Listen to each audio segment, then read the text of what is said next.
ಓಂ ಶಾಂತಿ. ಈ ಮುರಳಿಯಲ್ಲಿ ನಾವು ಪರಮಾತ್ಮ ಬ್ರಹ್ಮ ತಂದೆಯ ಬಗ್ಗೆ ಎರಡನೇ ಹೆಜ್ಜೆ ಏನಿಟ್ರು, ಧೈರ್ಯದ ಅಥವಾ ಸಾಹಸದ ಎರಡನೇ ಹೆಜ್ಜೆ ಏನು. ಫಸ್ಟು ಮೊದಲನೇ ಹೆಜ್ಜೆ ಸಮರ್ಪಣೆ, ಧೈರ್ಯದ ಎರಡನೇ ಹೆಜ್ಜೆ ಸಹನಶೀಲತೆ. ಈ ಮುರಳಿಯಲ್ಲಿ ಆ ಸಹನಶೀಲತೆ ಬಗ್ಗೆನೇ ತಿಳಿಸ್ತಾ ಇದ್ದಾರೆ. ಮುರಳಿಯ ಡೇಟ್ 30ನೇ ತಾರೀಕು ಜನವರಿ ತಿಂಗಳು 1988ನೇ ಇಸ್ವಿ. ಇದು ಅವ್ಯಕ್ತವಾಣಿ ಅಥವಾ ರಿವೈಸ್ ಕೋರ್ಸ್. ಇಲ್ಲಿ ನಾವು ಯಾವುದೇ ಮುರಳಿಯನ್ನು ಓದ್ತಿರ್ಬೇಕಾದ್ರೆ ಆತ್ಮ ಅನ್ನೋ ಸ್ಥಿತಿ, ವಿದ್ಯಾರ್ಥಿ ಸ್ಥಿತಿ, ಸದ್ಗುರು ಮತ್ತು ಜೀವನ ಸಂಗಾತಿ ಅನ್ನೋ ಸಂಬಂಧವನ್ನು ಜೋಡಿಸ್ಲಿಕ್ಕಾಗಿ ಸಂಕಲ್ಪಗಳನ್ನು ಮಾಡೋಣ. ನಾನಾತ್ಮ ಪವಿತ್ರ ಸ್ವರೂಪ ಶಿವ ಪರಮಾತ್ಮ ನನ್ನ ತಂದೆ. ನಾನು ಈಶ್ವರೀಯ ವಿದ್ಯಾರ್ಥಿ, ಶಿವ ಪರಮಾತ್ಮ ನನಗೆ ಟೀಚರು, ಶಿವ ಪರಮಾತ್ಮ ನನಗೆ ಸದ್ಗುರು, ನಾನು ಮಾಸ್ಟರ್ ಸದ್ಗುರು. ಅದಾದಮೇಲೆ ಶಿವ ಪರಮಾತ್ಮ ನನಗೆ ಜೀವನ ಸಂಗಾತಿ, ನಾನು ಶಿವ ಪರಮಾತ್ಮನಿಗೆ ಜೀವನ ಸಂಗಾತಿ. ಸರ್ವ ಸಂಬಂಧಗಳು ತಂದೆಯೊಂದಿಗೆ ಜೋಡಿಸಿ ಪರಮಾತ್ಮ ಇಲ್ಲಿ ಏನು ಹೇಳ್ತಾ ಇದ್ದಾರೆ ಕೇಳೋಣ. ಇಂದು ಸರ್ವೋಚ್ಚ ಅಧಿಕಾರಿ ತಂದೆ ತಮ್ಮ ಮೊದಲ ಶ್ರೇಷ್ಠ ರಚನೆಯನ್ನು ನೋಡುತ್ತಿದ್ದರು. ಮೊದಲ ರಚನೆ ಬ್ರಾಹ್ಮಣರ ರಚನೆಯಾಗಿದೆ. ಅವರ ಮೊದಲ ರಚನೆಯಲ್ಲಿಯೂ ಮೊದಲ ನಂಬರ್ ಬ್ರಹ್ಮನಿಗೆ ಹೇಳಲಾಗುತ್ತದೆ. ಮೊದಲ ರಚನೆಯ ಮೊದಲ ನಂಬರ್ ಆಗಿರುವ ಕಾರಣ ಬ್ರಹ್ಮನಿಗೆ ಆದಿದೇವ ಎಂದು ಕರೆಯಲಾಗುತ್ತದೆ. ಇದೇ ಹೆಸರಿನಿಂದ ಈ ಅಬು ಪರ್ವತದ ಮೇಲೆ ಯಾದಗಾರ ಸ್ಮೃತಿ ಚಿಹ್ನೆ ಸಹ ಆದಿದೇವ್ ಎಂಬ ಹೆಸರಿನಿಂದಲೇ ಇದೆ. ಆದಿದೇವ್ ಅರ್ಥಾತ್ ಆದಿ ರಚಯಿತ ಎಂದು ಸಹ ಹೇಳಲಾಗುತ್ತದೆ. ಜೊತೆಗೆ ಆದಿದೇವ ಅರ್ಥಾತ್ ಹೊಸ ಸೃಷ್ಟಿಯ ಆದಿಯ ಮೊದಲ ನಂಬರ್ನ ದೇವ ಆಗಿದ್ದಾರೆ. ಮೊದಲ ದೇವಾತ್ಮನಾಗಿ ಶ್ರೀಕೃಷ್ಣರ ರೂಪದಲ್ಲಿ ಬ್ರಹ್ಮನೇ ಆಗುತ್ತಾರೆ. ಆದ್ದರಿಂದ ಹೊಸ ಸೃಷ್ಟಿಯ ಆದಿಯ ಆದಿದೇವ್ ಎಂದು ಹೇಳಲಾಗುತ್ತದೆ. ಮೊದಲ ದೇವಾತ್ಮ ಶ್ರೀಕೃಷ್ಣನ ರೂಪದಲ್ಲಿ ಬ್ರಹ್ಮನೇ ಆಗುತ್ತಾರೆ. ಆದ್ದರಿಂದ ಹೊಸ ಸೃಷ್ಟಿಯ ಆದಿಯ ಆದಿದೇವ್ ಎಂದು ಕರೆಯಲಾಗುತ್ತದೆ. ಇಲ್ಲಿ ಬ್ರಹ್ಮ ತಂದೆಯನ್ನು ಆದಿದೇವ್ ಅಂತೇಳಿ ಎದಕ್ಕೆ ಕರೀತಾರ, ಏನಕ್ಕೆ ಅವರನ್ನು ಆ ರೀತಿ ಕರೀತಾರೆ ಅಂಥೇಳಿ ತಿಳಿಸಿದ್ದಾರೆ ಪರಮಾತ್ಮ. ಅಲ್ಲಿ ಸ್ಟಾರ್ಟಿಂಗ್ ಅಂದರೆ ಸತ್ಯುಗದ ಸ್ಟಾರ್ಟಿಂಗಲ್ಲಿ ಶ್ರೀಕೃಷ್ಣನಾಗಿ ಮೊದಲ ದೇವಾತ್ಮನಾಗಿ ಬ್ರಹ್ಮನೇ ಆಗ್ತಾರೆ.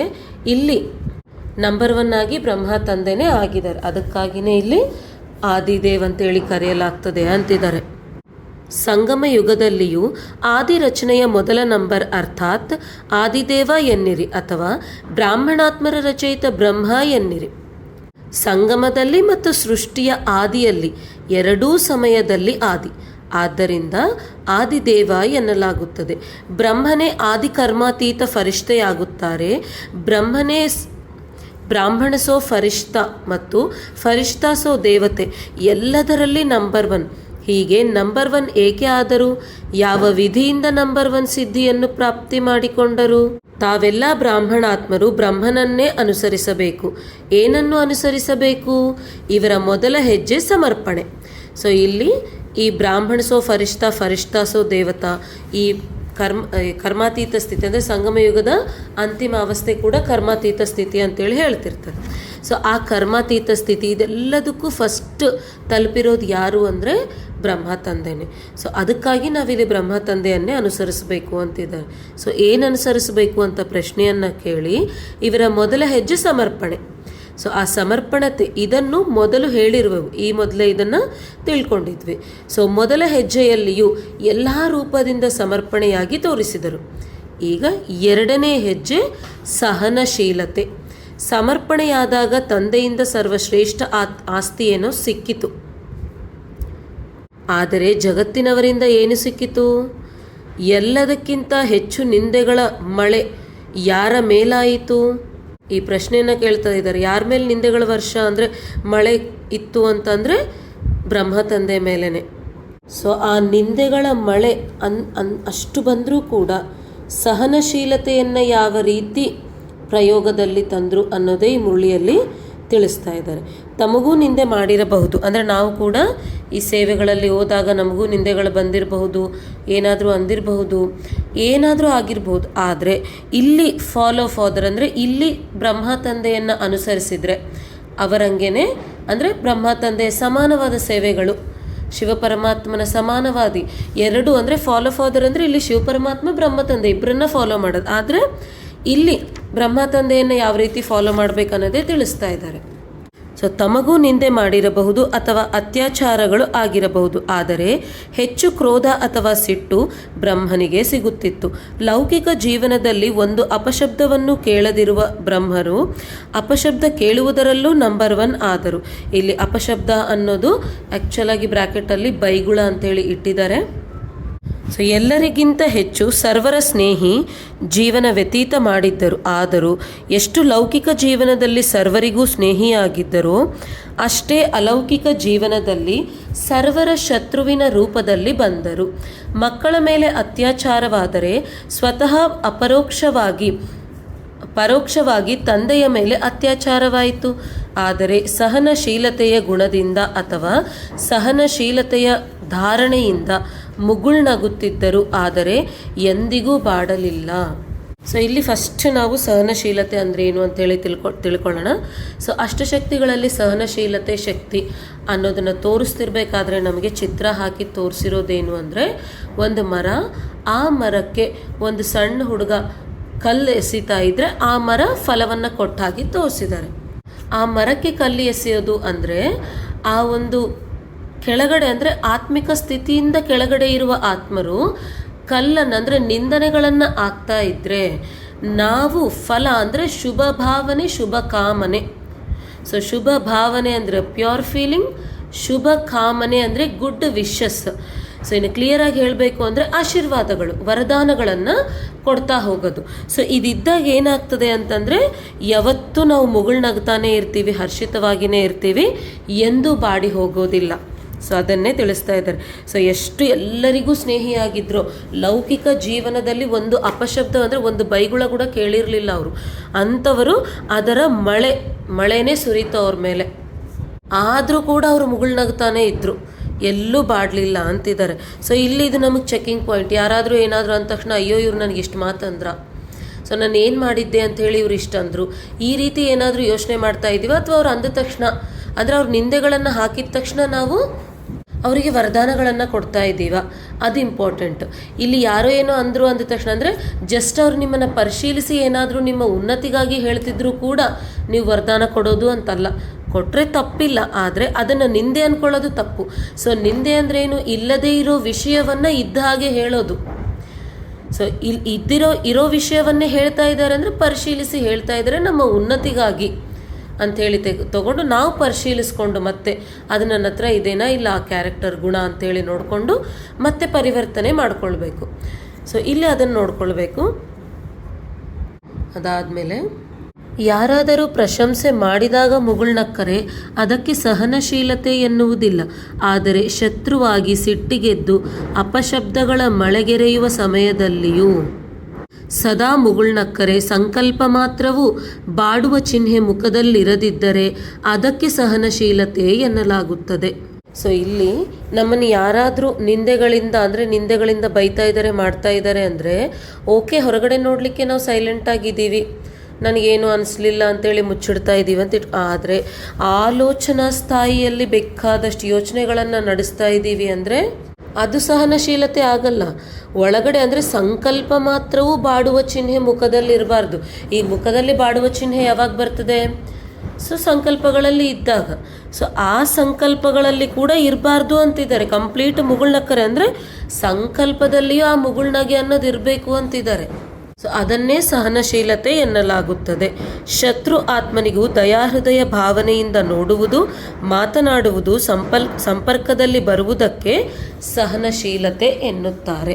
ಸೊ ಇಲ್ಲಿ ಶತ್ರುಗಳಿದ್ದಾರೆ, ಅವ್ರು ಮಾತಾಡದೇ ಇದ್ದಾಗ ನಾನೇನಕ್ಕೆ ಮಾತಾಡೋದು, ಅವರಿಗೆ ಅಷ್ಟು ಅಹಂಕಾರ ಇದ್ದಾಗ ನಾನೇನಕ್ಕೆ ತಗ್ಗಿ ಹೋಗಬೇಕು, ನಾನೇನಕ್ಕೆ ಬಾಗಬೇಕು, ಈ ಯೋಚನೆಗಳು ಬರ್ತಾ ಇರ್ತದೆ. ಆದರೆ ಇಲ್ಲಿ ನಮಗವ್ರು ಆ ರೀತಿ ಇದ್ದಾರೆ ಅಂತೇಳಿ ಗೊತ್ತಿದ್ದಾಗಲೂ ಕೂಡ ಮತ್ತೆ ನಾವೇ ಸಂಬಂಧಗಳನ್ನು ಪುನರುದ್ಧಾರ ಮಾಡಿಕೊಳ್ಬೇಕು. ಅದರಲ್ಲಿನೇ ಸಹನಶೀಲತೆ ಇದೆ. ಸಂಪರ್ಕಗಳನ್ನು ಕಟ್ ಮಾಡಿಕೊಳ್ಳೋದು ಸಹನಶೀಲತೆ ಅಲ್ಲ. ಸ್ಥಾಪನೆಯ ಕೆಲಸದಲ್ಲಿ ಸೇವೆಯಲ್ಲಿ ಒಮ್ಮೆ ಚಿಕ್ಕ ಒಮ್ಮೆ ದೊಡ್ಡ ಬಿರುಗಾಳಿಗಳು ಬಂದವು. ಸ್ಮೃತಿ ಚಿಹ್ನೆ ಶಾಸ್ತ್ರಗಳಲ್ಲಿ ಮಹಾವೀರ ಹನುಮಂತನನ್ನು ತೋರಿಸುತ್ತಾರೆ. ಅಷ್ಟು ದೊಡ್ಡ ಪರ್ವತವನ್ನು ಅಂಗೈಯಲ್ಲಿ ಒಂದು ಚೆಂಡಿನಂತೆ ತಂದರು. ಹಾಗೆಯೇ ಎಷ್ಟೇ ದೊಡ್ಡ ಬೆಟ್ಟದ ಸಮಾನ ಸಮಸ್ಯೆ ಇದ್ದರೂ, ಬಿರುಗಾಳಿ ಇದ್ದರೂ, ಬೆಟ್ಟ ಅರ್ಥಾತ್ ದೊಡ್ಡ ವಿಷಯವನ್ನು ಚಿಕ್ಕ ಆಟಿಕೆಯನ್ನಾಗಿ ಮಾಡಿ ಆಟದ ರೀತಿಯಲ್ಲಿ ಸದಾ ಪಾರು ಮಾಡಿದರು, ಅಥವಾ ಅತೀ ದೊಡ್ಡ ಮಾತನ್ನು ಸದಾ ಹಗುರ ಮಾಡಿ ಸ್ವಯಂ ಸಹ ಹಗುರವಾಗಿದ್ದರು ಮತ್ತು ಬೇರೆಯವರನ್ನು ಸಹ ಹಗುರ ಮಾಡಿದರು. ಇದನ್ನೇ ಸಹನಶೀಲತೆ ಎನ್ನುತ್ತಾರೆ. ಸೊ ಒಂದು ಏನೋ ಸಮಸ್ಯೆ ಬಂತು ಅಂದ ತಕ್ಷಣ ಆ ಸಮಸ್ಯೆನ ಎಲ್ಲರಿಗೂ ಹೇಳಿ ಅದನ್ನು ದೊಡ್ಡದು ಮಾಡಿ, ಸೊ ಪರಿಷ್ಕಾರ ಹುಡುಕ್ತಿರ್ಬೇಕಾದ್ರೆ ಡಿಸ್ಕಷನ್ ಮಾಡೋದು ಬೇರೆ ವಿಷಯ. ಅದೇ ಕೆಲಸಕ್ಕೆ ಎಲ್ಲರಿಗೂ ಹೇಳಿ ದೊಡ್ಡದು ಮಾಡಿ ಅದನ್ನು ಸುಮ್ಮನೆ ಅಂದರೆ ಚಿಕ್ಕ ಆಟದಂತೆ ಇರೋ ಒಂದು ಪರಿಸ್ಥಿತಿನ ದೊಡ್ಡ ಪರ್ವತದಂತೆ ಮಾಡೋದಲ್ಲ. ಆದರೆ ದೊಡ್ಡ ಪರ್ವತದಂತೆ ಇರೋ ಪರಿಸ್ಥಿತಿಗಳನ್ನು ಚಿಕ್ಕ ಚೆಂಡಿನಂತೆ ಆಡಿಬಿಡೋದು, ಅಂದರೆ ನಮ್ಮ ಸ್ಥಿತಿ ಅಷ್ಟು ದೊಡ್ಡದನ್ನಾಗಿ ಮಾಡಬೇಕು ಅಂತಿದ್ದಾರೆ. ಅಂದರೆ ಇಲ್ಲಿ ಆ ಹನುಮಂತನನ್ನು ಏನಾದರೆ ತೋರಿಸ್ತಾರೋ ಆ ಪರ್ವತದ ಎದುರಿಗೆ ಇವರು ದೊಡ್ಡದಾಗಿ, ಹನುಮಂತ ಫುಲ್ ದೊಡ್ಡದಾಗ್ಬಿಡ್ತಾರೆ, ದೊಡ್ಡದಾದ್ಮೇಲೆ ಅದು ಚೆಂಡಿನಂತೆ ಆಗ್ಬಿಡ್ತದೆ, ಅದನ್ನ ಹಿಂಗೆ ಹಿಡ್ಕೊಂಡು ಆರಾಮಾಗಿ ಹಿಡ್ಕೊಂಡು ಹೋಗ್ಬಿಡ್ತಾರೆ. ಅಂದರೆ ಪರಿಸ್ಥಿತಿ ಎಷ್ಟೇ ಪರ್ವತದಂತೆ ದೊಡ್ಡದಿದ್ರೂ ಕೂಡ ನಮ್ಮ ಸ್ಥಿತಿ ಆ ಪರಿಸ್ಥಿತಿಗಿಂತಲೂ ದೊಡ್ಡದಾಗಬೇಕು. ಅವಾಗ ಏನಾಗ್ತದೆ ಅಂದರೆ ಅದನ್ನು ಆರಾಮಾಗಿ ದಾಟ್ಬೋದು ಅಂತೇಳಿ ತೋರಿಸ್ಲಿಕ್ಕೆ ಆ ಸ್ಮೃತಿ ಚಿಹ್ನೆ, ಅಂದರೆ ಅದು ಬ್ರಹ್ಮ ತಂದೆ ಒಂದು ಸ್ಮೃತಿ ಚಿಹ್ನೆ ಅಂತಿದ್ದಾರೆ. ಸೊ ಅವಾಗ ಆರಾಮಾಗಿ ಪಾರು ಮಾಡಬಹುದು ಅಂತಿದ್ದಾರೆ. ಸೊ ಅವಾಗ ಏನಾಗ್ತದೆ ಅಂದರೆ ಸ್ವಯಂ ಕೂಡ ಹಗುರವಾಗಿ ಪಾರು ಮಾಡಬಹುದು, ಎಲ್ಲರಿಗೂ ಕೂಡ ಅದನ್ನು ಹಗುರವಾಗಿ ಪಾರು ಮಾಡಲಿಕ್ಕೆ ಸಹಯೋಗವನ್ನು ಕೊಡ್ಬೋದು. ಇದನ್ನೇ ಸಹನಶೀಲತೆ ಎಂದು ಕರೆಯುತ್ತಾರೆ ಅಂತಿದ್ದಾರೆ. ಅದಾದಮೇಲೆ ಚಿಕ್ಕ ಕಲ್ಲನ್ನು ಬೆಟ್ಟವಲ್ಲ, ಆದರೆ ಬೆಟ್ಟವನ್ನು ಚೆಂಡು ಮಾಡಿ ಆಡಿದರು.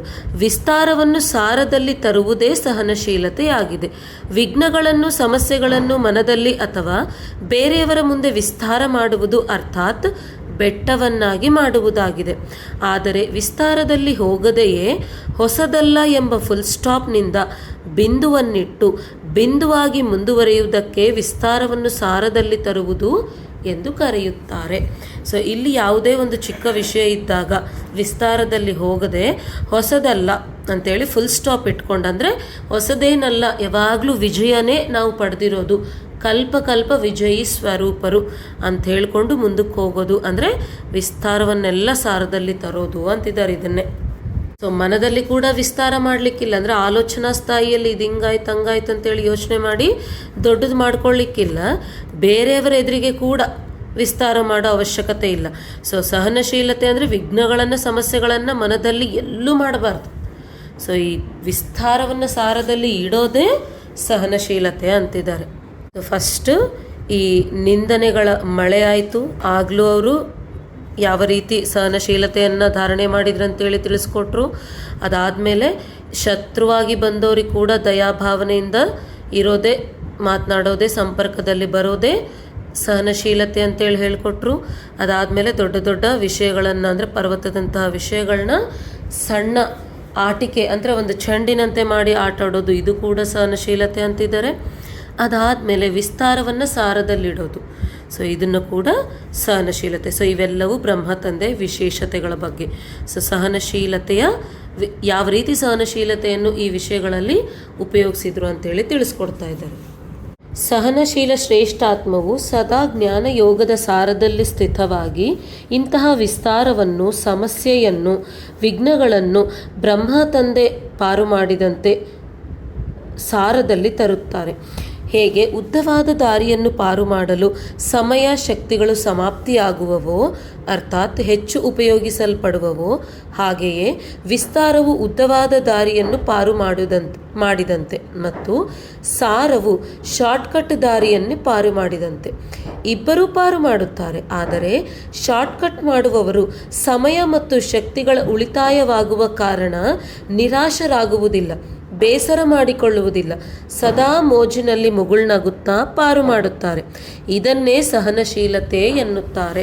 ಸೊ ಇಲ್ಲಿ ಈ ಆತ್ಮ ಅನ್ನೋ ಸ್ಥಿತಿಯಲ್ಲಿ ನಾವು ಕಂಪ್ಲೀಟಾಗಿ ಬಿಂದುವನ್ನು ಇಟ್ಟರೆ ಬರುವಂಥ ಸಮಸ್ಯೆಗಳಿಗೆ, ಪರಿಸ್ಥಿತಿಗಳಿಗೆ, ವಿಘ್ನಗಳಿಗೆ ಏನಾಗ್ತದೆ ಅಂದರೆ ಪರಮಾತ್ಮ ನಮಗೆ ಕೊಡ್ತಾ ಇರೋ ಖಜಾನೆಗಳು ಸಮಯ, ಸಂಕಲ್ಪ, ಶಕ್ತಿ, ಜ್ಞಾನಧನ, ಸೊ ಆಯಸ್ಸು, ಇವೆಲ್ಲ ಏನಾಗ್ತದೆ ಅಂದರೆ ಉಳಿತಾಯ ಆಗ್ತದೆ. ಸೊ ಸುಮ್ಮನೆ ಸಮಯವನ್ನು ಇಡಬೇಕು ಯೋಚನೆ ಮಾಡೋದ್ರಲ್ಲಿ, ಇದು ಹಿಂಗೆ ಯಾಕಾಯಿತು, ಏನಾಯಿತು, ಹೆಂಗಾಯಿತು. ಸೊ ಇನ್ನು ಕ್ವೆಶನ್ಗಳ ಲೈನ್ ಸ್ಟಾರ್ಟ್ ಆದರೆ ಒಂದು ಕ್ಯೂ ಇರುತ್ತೆ ಅಂತಾರೆ.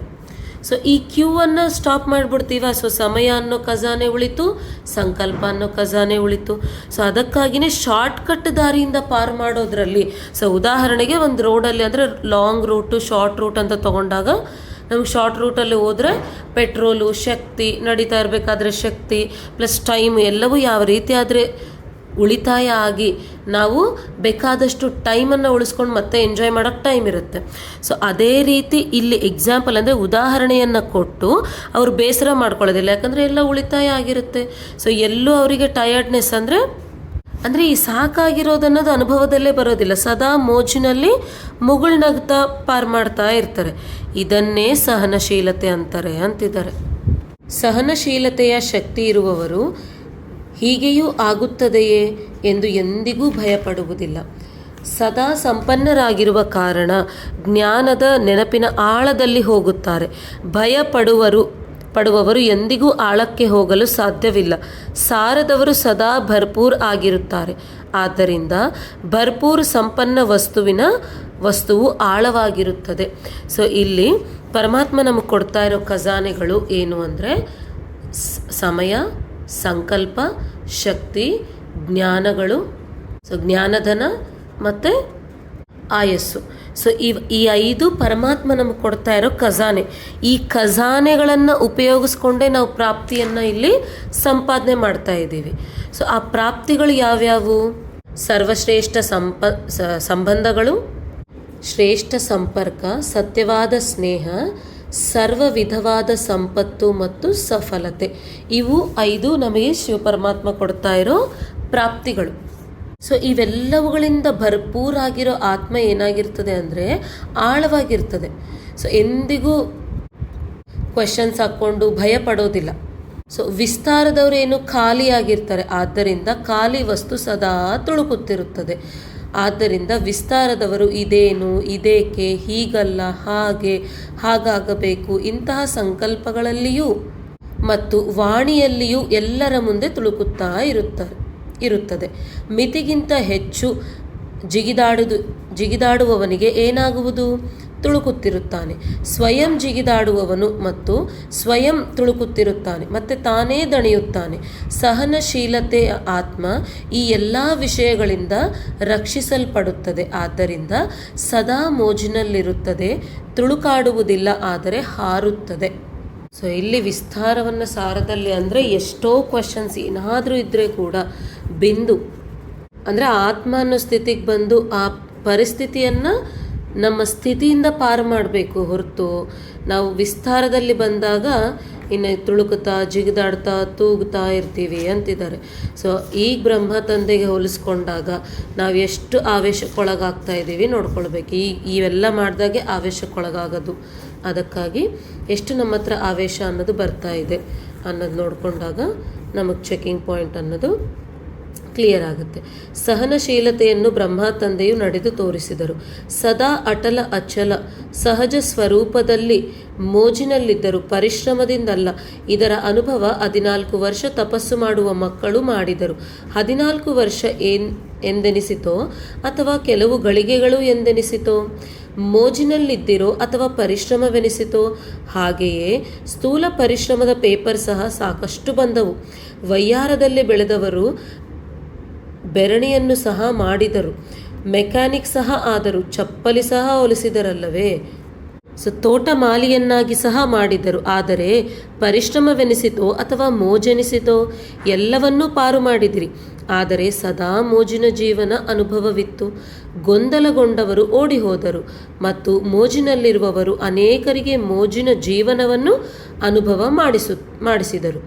ಈಗಲೂ ಅದೇ 14 ವರ್ಷ ರಿಪೀಟ್ ಮಾಡಿದರೆ ಇಷ್ಟವೇ ತಾನೇ ಅಂಥೇಳಿ ಪ್ರಶ್ನೆಯನ್ನು ಕೇಳ್ತಾ ಇದ್ದಾರೆ.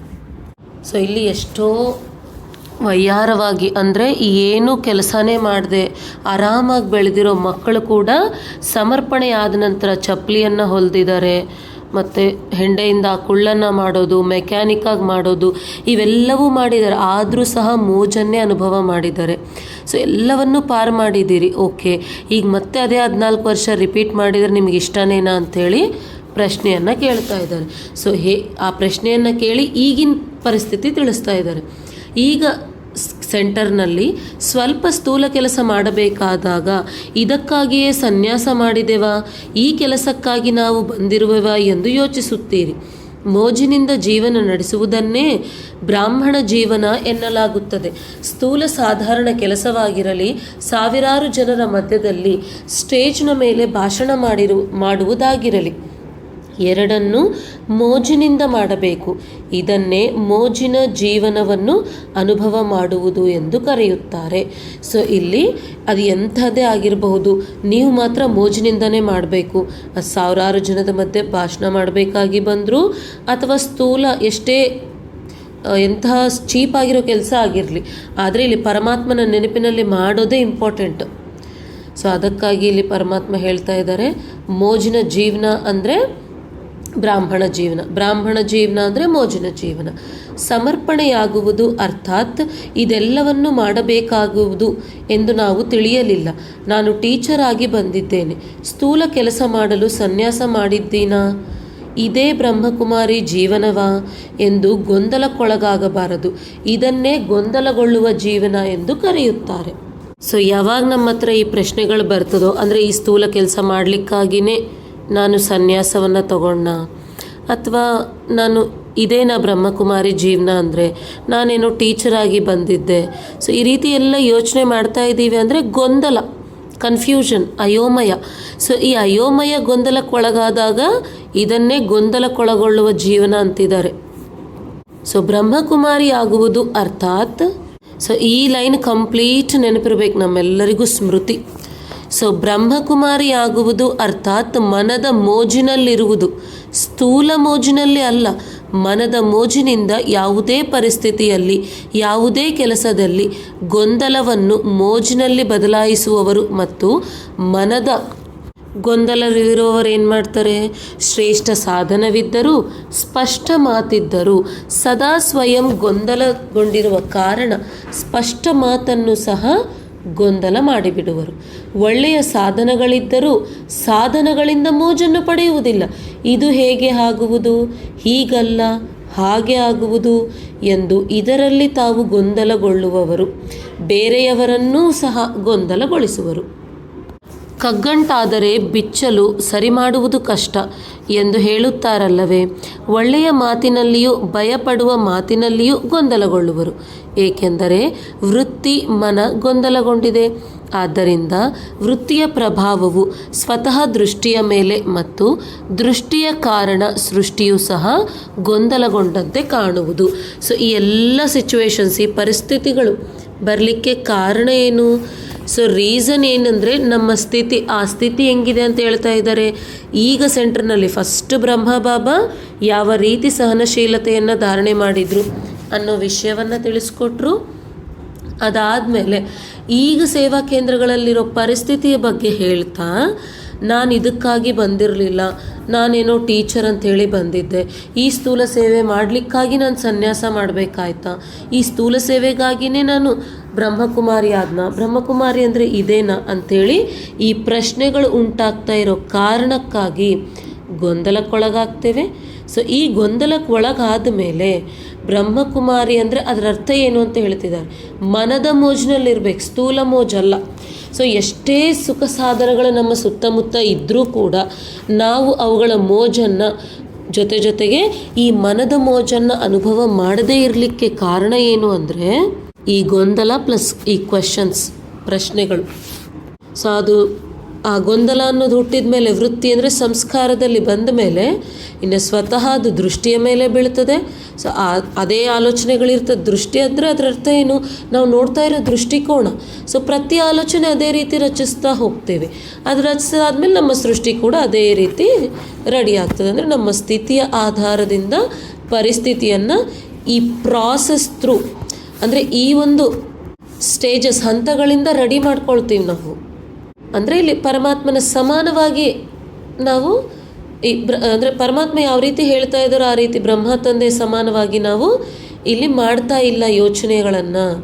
ಇಲ್ಲಿ ಸಮರ್ಪಣೆ ಅಥವಾ ಈ ಸಹನಶೀಲತೆ ಅನ್ನೋದು ಕಂಪ್ಲೀಟಾಗಿ ಇಲ್ಲ ಅಂಥೇಳಿ ಹೇಳಲಿಕ್ಕೇ ತಿಳಿಸ್ತಾ ಇದ್ದಾರೆ. ಈಗೇನು ಮಾಡಬೇಕು, ಹೋಲಿಸ್ಕೊಳ್ಬೇಕು, ಎಲ್ಲೆಲ್ಲಿ ಇಲ್ಲ, ಎಲ್ಲಿ ಮಿಸ್ ಆಗ್ತಾ ಇದೆ ನೋಡಿಕೊಂಡು ಮತ್ತೆ ಅಲ್ಲೆಲ್ಲ ಧಾರಣೆ ಮಾಡ್ತಾ ಹೋಗಬೇಕಷ್ಟೆ.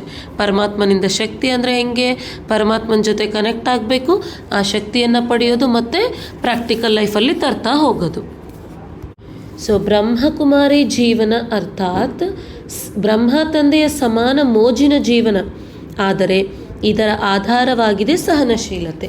ಸಹನಶೀಲತೆಯ ಇಷ್ಟೊಂದು ವಿಶೇಷತೆಗಳು ಇವೆಯಲ್ಲವೇ? ಇದೇ ವಿಶೇಷತೆಯ ಕಾರಣ ಬ್ರಹ್ಮ ತಂದೆ ಸದಾ ಅಚಲವಾಗಿದ್ದರು. 2 ಪ್ರಕಾರದ ಸಹನಶೀಲತೆಯ ಪೇಪರ್ ಹೇಳಿದೆವು. ಒಂದು, ಜನರಿಂದ ಅಪಶಬ್ದ ಅಥವಾ ಅತ್ಯಾಚಾರ. 2ನೇದು, ಯಜ್ಞದ ಸ್ಥಾಪನೆಯಲ್ಲಿ ಭಿನ್ನ ಭಿನ್ನ ರೀತಿಯಲ್ಲಿ ಬಂದ ವಿಘ್ನಗಳು. 3ನೇದು, ಕೆಲವು ಬ್ರಾಹ್ಮಣ ಮಕ್ಕಳಿಂದ ದ್ರೋಹಿಯಾಗುವುದು ಅಥವಾ ಚಿಕ್ಕ ಪುಟ್ಟ ಮಾತುಗಳಲ್ಲಿ, ಅಂದರೆ ಈ ಕಡೆ ವಿಷಯಗಳು ಆ ಕಡೆ ಹೋಗಿ ಹೇಳೋದು, ಆ ಕಡೆ ವಿಷಯಗಳು ಬಂದು ಈ ಕಡೆ ಹೇಳೋದು. ಟ್ರೇಟರ್ ಅನ್ನೋ ವರ್ಡನ್ನು ಯೂಸ್ ಮಾಡಿದ್ದಾರೆ. ಈ ಚಿಕ್ಕ ಪುಟ್ಟ ಮಾತುಗಳಲ್ಲಿ ಅಸಂತುಷ್ಟತೆಯನ್ನು ಎದುರಿಸುವುದು. ಆದರೆ ಇದರಲ್ಲಿಯೂ ಸದಾ ಅಸಂತುಷ್ಟರನ್ನು ಸಂತುಷ್ಟ ಮಾಡುವ ಭಾವನೆಯಿಂದ ಪರವಶರು ಎಂದು ತಿಳಿದು ಸದಾ ಕಲ್ಯಾಣದ ಭಾವನೆಯಿಂದ ಸಹನಶೀಲತೆ ಮತ್ತು ಶಾಂತಿಯ ಶಕ್ತಿಯಿಂದ ಪ್ರತಿಯೊಬ್ಬರನ್ನು ಮುಂದುವರೆಸಿದರು. ಸೊ ಇಲ್ಲಿ ಸಹನಶೀಲತೆ ಅನ್ನೋ ಗುಣ ಇರೋ ಕಾರಣಕ್ಕಾಗಿ ಪರಮಾತ್ಮ ಯಾವ ರೀತಿ ಈ ಪರಿಸ್ಥಿತಿಗಳನ್ನು ಬ್ರಹ್ಮ ಬಾಬಾ ಫೇಸ್ ಮಾಡಿದ್ರು ಅಂತೇಳಿ ತಿಳಿಸ್ತಾ ಇದ್ದಾರೆ. ಸೊ 1ನೇದಾಗಿ ಜನರಿಂದ ಬೈಗುಳ, ಅಪಶಬ್ದಗಳು ಪ್ಲಸ್ ಅತ್ಯಾಚಾರ. 2ನೇದಾಗಿ ಯಜ್ಞದ ಸ್ಥಾಪನೆಯಲ್ಲಿ ಭಿನ್ನ ಭಿನ್ನ ರೀತಿಯಲ್ಲಿ ಬಂದ ವಿಘ್ನಗಳು. ಇವೆಲ್ಲವುಗಳನ್ನು ನಿಂದಿರಿಸಿದ್ರು. ಸೊ ಅಲ್ಲಿ ಎಷ್ಟು ಗಟ್ಟಿಯಾಗಿ ಎದುರಿಸಿದ್ರು ಅವುಗಳನ್ನು ಅಂದರೆ, ಆಗಲೇ ಈಗಿನ್ನೂ ಎಸ್ಟಾಬ್ಲಿಷ್ ಆಗಿದೆ. ಈ ವಿದ್ಯಾಲಯ ಅನ್ನೋದು, ಸಂಸ್ಥೆ ಅನ್ನೋದು ಎಸ್ಟಾಬ್ಲಿಷ್ ಆಗಿಬಿಟ್ಟಿದೆ. ಸೊ ಬ್ರಹ್ಮಕುಮಾರೀಸ್ ಅಂದರೆ ಎಲ್ರಿಗೂ ಗೊತ್ತು. ಇಲ್ಲಿ ಶಿವಪರಮಾತ್ಮ ಇದೆಲ್ಲ ಸ್ವಲ್ಪ ಏನು ಅಂದರೆ ಮಿನಿಮಮ್ ನಾಲೆಜ್ ಇದೆ ಜನರಿಗೆ. ಆದರೆ ಅದೇ ಸ್ಟಾರ್ಟಿಂಗ್ ಇನ್ನು. ಸೊ ಶಿವಪರಮಾತ್ಮ ಅವಾಗಿನ್ನೂ ಅವತರಣೆಯಾಗಿ ಹೇಳಿದ್ದನ್ನೆಲ್ಲ ಹೇಳಿದಂಗೆ ಮಾಡ್ತಾ ಹೋಗೋದು. ಆ ಪವಿತ್ರತೆ ಅನ್ನೋ ರೂಲ್ಗೂ ಬಹಳಷ್ಟು ವಿರುದ್ಧವಾದ ಸಮಸ್ಯೆಗಳು ಬಂದವು ಇವರಿಗೆ. ಆದರೂ ಕೂಡ ಹಾಗೆ ಗಟ್ಟಿಯಾಗಿ ನಿಂತಿದ್ರು. ಏನಕ್ಕೆ? ಈ ಸಹನಶೀಲತೆ ಅನ್ನೋ ಗುಣ ಇರೋ ಕಾರಣಕ್ಕಾಗಿ. ಇದು ಒಂದು ದೈವಿ ಗುಣ. ಸೊ ಈ ದೈವಿ ಗುಣ ಇರೋ ಕಾರಣಕ್ಕಾಗಿಯೇ ಈ ಕೆಲವು ಬ್ರಾಹ್ಮಣ ಮಕ್ಕಳಿಂದ ದ್ರೋಹಿಯಾಗಿ, ಅಂದರೆ ಆ ಕಡೆ ವಿಷಯಗಳು ಈ ಕಡೆ, ಈ ಕಡೆ ವಿಷಯಗಳು ಆ ಕಡೆ, ಈ ಟ್ರೇಟರ್ ಥರ ಹೇಳ್ತಾ ಇದ್ದರೂ ಕೂಡ ಆ ಅಸಂತುಷ್ಟತೆಯನ್ನು ಸಂತುಷ್ಟ, ಅಂದರೆ ಅವರನ್ನು ಕೂಡ ಸಂತುಷ್ಟ ಮಾಡುವ ಭಾವನೆಯಿಂದ ಪರವಶರು ಎಂದು ತಿಳಿದು ಸದಾ ಕಲ್ಯಾಣದ ಭಾವನೆಯಿಂದ ಸಹನಶೀಲತೆ ಮತ್ತು ಶಾಂತಿಯ ಶಕ್ತಿಯಿಂದ ಪ್ರತಿಯೊಬ್ಬರನ್ನು ಮುಂದುವರೆಸಿದರು. ಎದುರಿಸುವವರನ್ನು ಸಹ ಮಧುರತೆ ಮತ್ತು ಶುಭ ಭಾವನೆ, ಶುಭ ಕಾಮನೆಯಿಂದ ಸಹನಶೀಲತೆಯ ಪಾಠವನ್ನು ಓದಿಸಿದರು. ಇಂದು ಎದುರಿಸುವವರು ನಾಳೆ ಕ್ಷಮೆಯನ್ನು ಯಾಚಿಸುತ್ತಿದ್ದರು. ಅವರ ಬಾಯಿಯಿಂದಲೂ ಬಾಬಾ ಬಾಬಾನೇ ಆಗಿದ್ದಾರೆ ಎಂದು ಬರುತ್ತಿತ್ತು. ಇದನ್ನೇ ಸಹನಶೀಲತೆಯಿಂದ ನಾಪಾಸ್ ಆಗಿರುವವರನ್ನು, ಫೇಲ್ ಆಗಿರುವವರನ್ನು ಪಾಸ್ ಮಾಡಿ ವಿಘ್ನವನ್ನು ಪಾಸ್ ಮಾಡಿಸುವುದು ಎನ್ನುತ್ತಾರೆ ಅಂತಿದ್ದಾರೆ.